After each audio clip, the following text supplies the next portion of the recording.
Is it okay? So now what we can do is take 5 more minutes and start listing anything. It could be a movie song, it could be a billboard, it could be a book. What are the profound learnings you got from try to list 17 sources? Try to list, but start the journey today. So till 8:10, let us do this exercise. Later, I'll put you into the breakout rooms. Okay.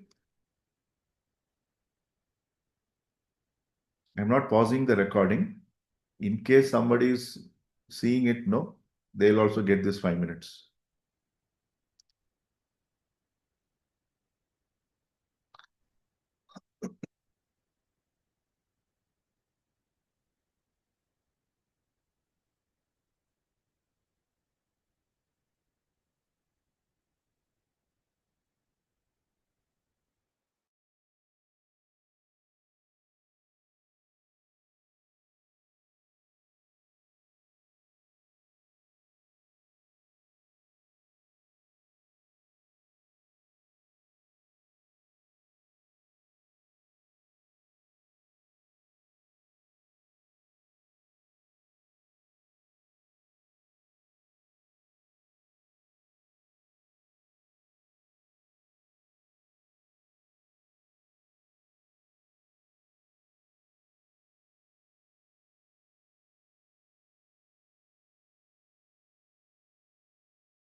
Great.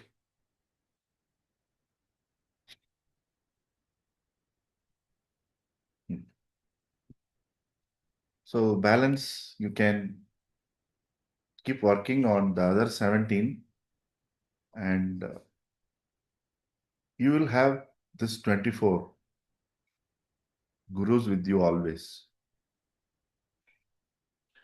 Please remember that. Meaning 24 sources of knowledge, or 24 sources which will remind you of the right knowledge. And whatever you are facing, you try to derive the knowledge which takes you closer to who you are. Is that okay? And the content we will share with you, the idea is that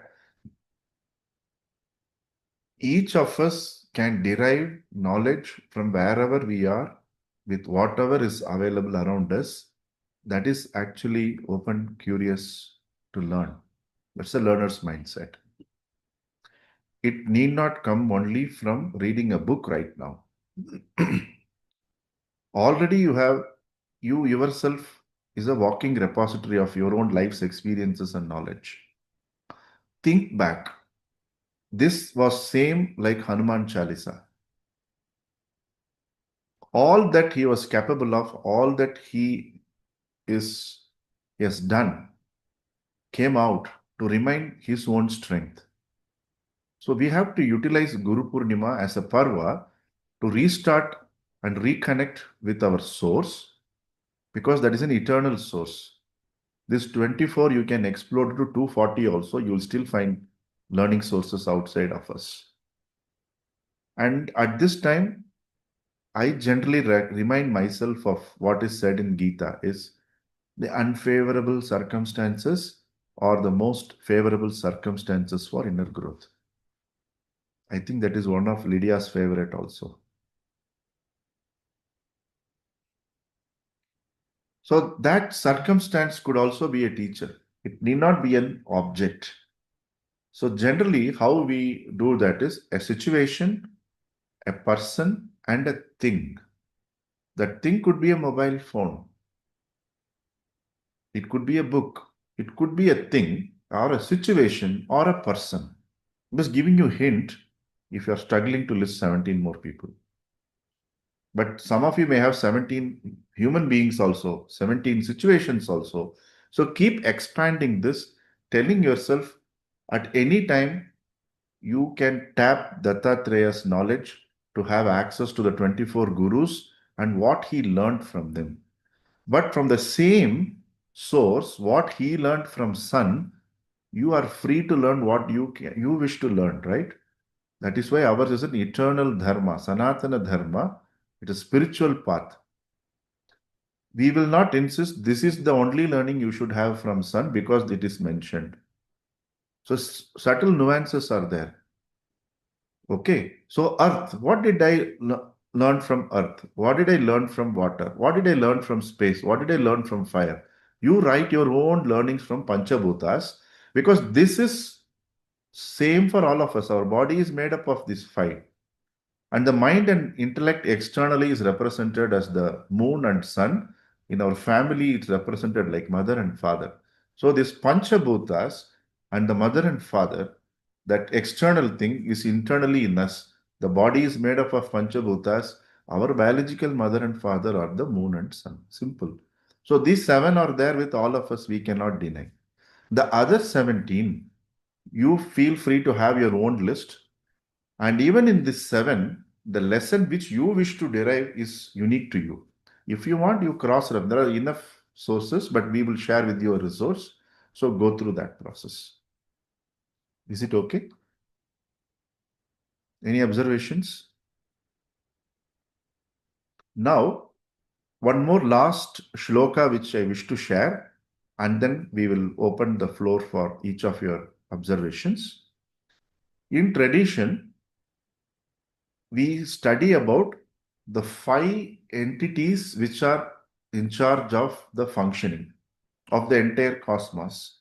Generally, we see only Brahma, Vishnu, and Shiva. This Trinity is what we always speak about and know about. The fourth one is called the veil, the Maya, which makes us think if I earn 1 crore, I will retire tomorrow. If I write 5 books, I'll become best-selling. That ifs and buts are pushing our life. Again, it's not a right or wrong. So question your ifs and buts because that is veiling you from the real thing which is waiting for you. That is coming in between of you and contentment.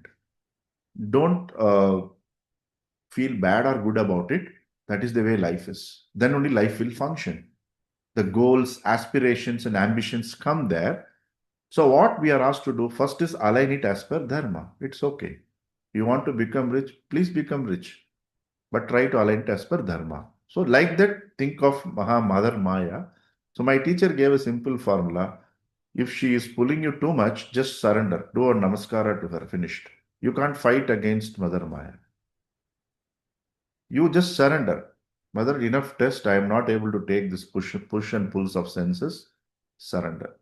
Then the fifth one is called Kripa, grace. That repository is Sada Shiva. Sada Shiva means ever auspicious. Sada means ever. Shiva means auspicious. So that which is Sada Shiva has only manifested as your teacher today. So the shloka which is said in the tradition is Sada Shiva Samarambham. That's a starting. Shankaracharya Madhyamam. Asmad Acharya Paryantam Vande Guru Paramparam.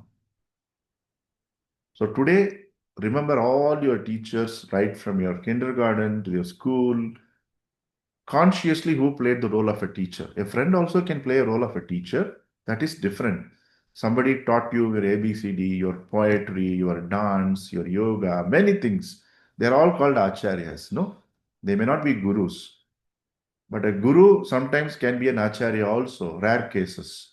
So, what our tradition tells, live mirroring your life based on acharya because the teaching they are doing the acharana, that is why you call them acharya. But just listen to what the guru says and do because you cannot understand their acharana. You cannot understand the way they live. That is one more differentiation between a guru and acharya. Okay, they can sit in a dustbin and talk with you, but generally, someone who is only an acharya cannot do that. So some of you have come with me to Tiruvannamalai. I have shown some teachers there would walk naked. They are great gurus. They will appear as lunatic to us, but generally we are lunatics, if you see. So to understand a guru is difficult. So with guru, you are there, receive from them the knowledge and do what is required. But from an acharya, you can mirror their living. That's why they are called acharya. Okay. So remember all that whoever is there in your life, thank them. And remember, whether you like or you not like, you are an acharya. People are mirroring you. People are not listening to you, but people are seeing you. People are looking up to you as a role model. So that responsibility, please take. Try and become a better role model. That is one thing you can do. And second thing you can do is whatever knowledge in your family which is past, please be a teacher and exhibit that in Acharya-ness to your next generation.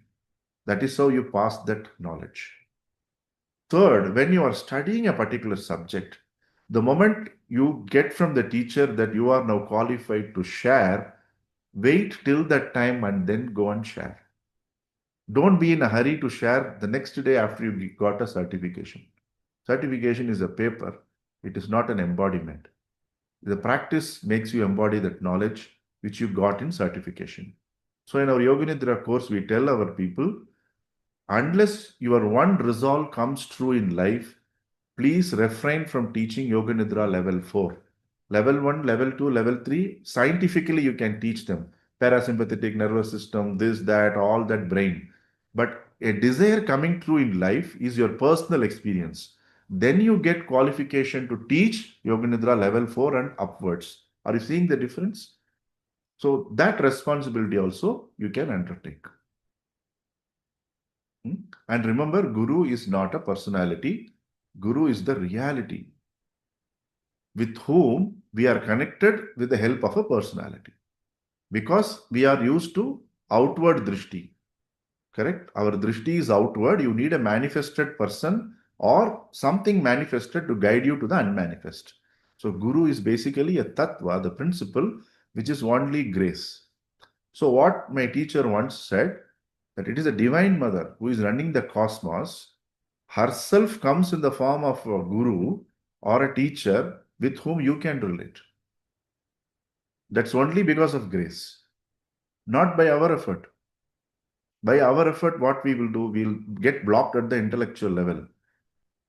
Your understanding, no? We'll dissect whether this guy has done a PhD in yoga, as if PhD in yoga has got samadhi. Nobody has got samadhi. If you are into samadhi, you will not get into college and school. Okay. So all these certifications are all okay. I have got a master's in yoga. Ashutosh has got a master's in yoga. We both are sure we have not experienced samadhi. But academically, they told you are masters in yoga and all that stuff. So don't take the certifications and the book knowledge and theoretical knowledge so seriously. Use that as a platform to move to practice and realization. So take these simple 4-5 vows on this auspicious day of Guru Purnima. Is it okay? So now the floor is open to each of you and we will close sharp at 8:30.